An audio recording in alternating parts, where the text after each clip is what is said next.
Adapun saudara IAA dalam perkara kuota haji ini mempunyai peran yang sentral, yaitu sebagai jembatan alur perintah dan juga jembatan alur penerimaan uang oleh saudara YCQ yang saat itu sebagai Menteri Agama periode 2020-2024.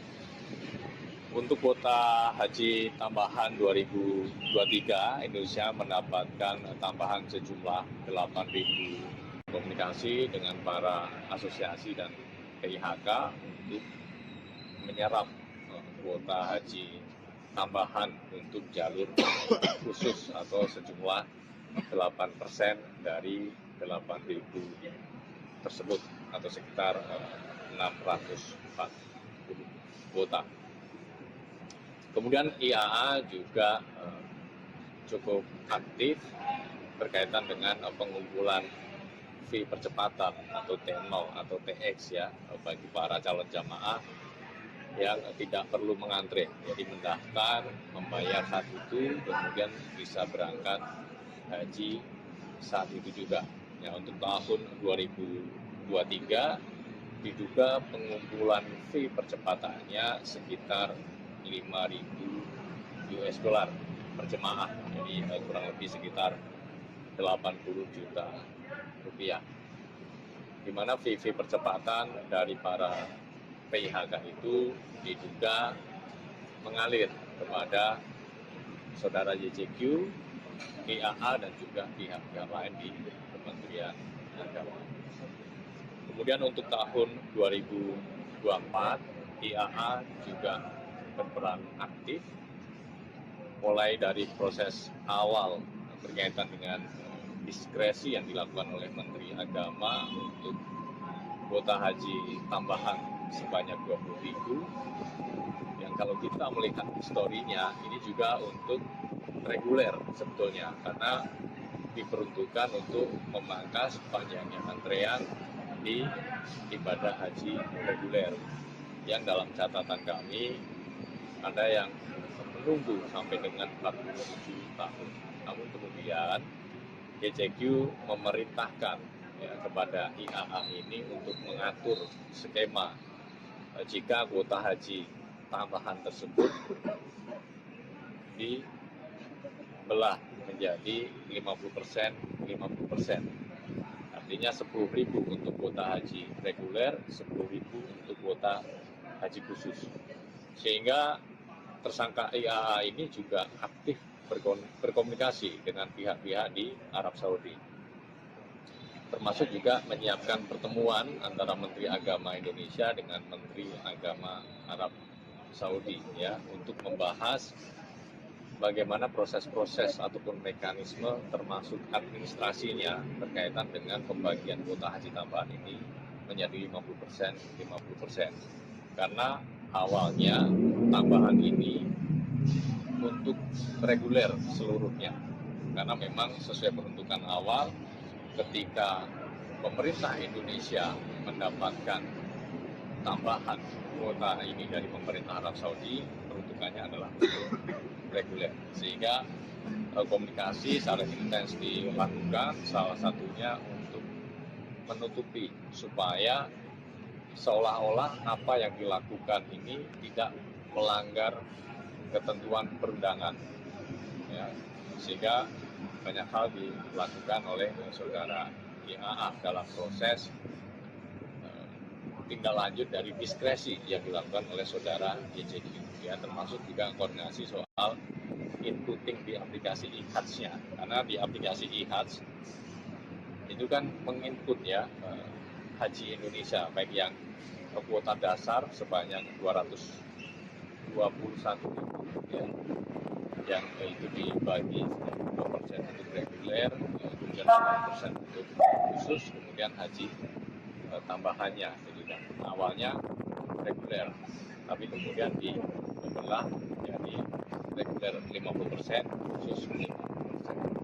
Nah itu kan proses pasca diminta ya oleh YCQ ya terkait dengan diskresi yang dilakukan tersebut. Kemudian IAA ini juga aktif ya meminta para stafnya untuk melakukan pengumpulan fee percepatan dari para PIHK. Untuk tahun 2024 ini nilainya tentu lebih besar karena kuota tambahannya sebanyak 20.000, di mana satu kuota untuk percepatannya itu diminta fee sebanyak sekitar 2.500 US dollar atau sekitar 40 juta ya. Nah, itu dari total 10.000 kuota haji tambahan. Nah, termasuk juga komunikasi-komunikasi yang aktif dilakukan oleh IAA ini kepada PIHK, di mana ada pihak-pihak dari PIHK ataupun dari asosiasi itu juga berkeinginan untuk bisa menyerap kuota haji tambahan itu secara maksimal. Oleh karena itu, penyidikan perkara kuota haji ini tentu tidak berhenti di titik ini saja, tapi masih akan terus dilakukan pengembangan. Penyidik masih akan terus menelusuri peran dari pihak-pihak lain yang sentral ya berkaitan dengan kuota haji untuk penyelenggaraan ibadah haji. Ada pertanyaan, teman-teman? Diberikan kepada Forkominda di wilayah Kabupaten Cilacap, tentu ini akan didalami motifnya, tujuannya, rencana pemberian uang itu untuk apa. Ya, kita melihat modus-modus THR ini bisa digunakan juga ya, tidak hanya untuk menjalin hubungan baik, menjalin sinergi yang seharusnya juga tidak perlu menggunakan THR ya. Karena kalau kita lihat semua ASN, kemudian TNI, Polri juga sudah mendapatkan THR dari pemerintah, sehingga tidak perlu lagi seorang kepala daerah menyiapkan THR secara khusus, apalagi nilainya fantastis ya untuk diberikan kepada tiap-tiap anggota Forkominda. Ya, ini nanti kita akan dalami tujuannya apa. Jangan sampai juga modus-modus pemberian THR ini untuk menutup misalnya kalau ada permasalahan di lingkungan Pemda, supaya kemudian di situ ada konflik kepentingan, kemudian tidak diungkap oleh aparat penegak hukum setempat. Itu bisa juga modus-modus seperti itu. Nah, ini masih akan didalami karena memang pasca KPK menetapkan tersangka dalam perkara ini, kami belum melakukan pemanggilan terhadap saksi-saksi untuk dimintai keterangan berkaitan dengan konstruksi perkara ini. Pendalamannya termasuk pada pihak-pihak yang disebutkan itu seperti Kapolres, Kejaksaan dan lain-lain, Mas, atau? Nah, kita akan tunggu soal itu. Yang pasti kita akan dalami dulu ke pokok konstruksi perkaranya, ya berkaitan dengan dugaan penerimaan yang dilakukan oleh Bupati dan juga pihak-pihak lain di Pemkab Cilacap, termasuk sumber uangnya. Ini dari mana saja? Apakah murni dari dinas, ya artinya dari personal perangkat daerah ya atau SKPD ya secara personal gitu kan. Kalau personal mengapa kemudian memberikan, nah itu kan juga tanda tanya yang tentu itu juga harus dijawab dalam proses penyidikan nanti. Apakah kemudian uang-uang itu bersumber dari pihak swasta yang dijanjikan untuk mengerjakan proyek? Ya tentu itu juga harus dijawab. Proyek yang mana ini nanti? Nah, karena kalau kita bicara korupsi tentu efek dominonya juga panjang, bisa berefek ke modus-modus lainnya.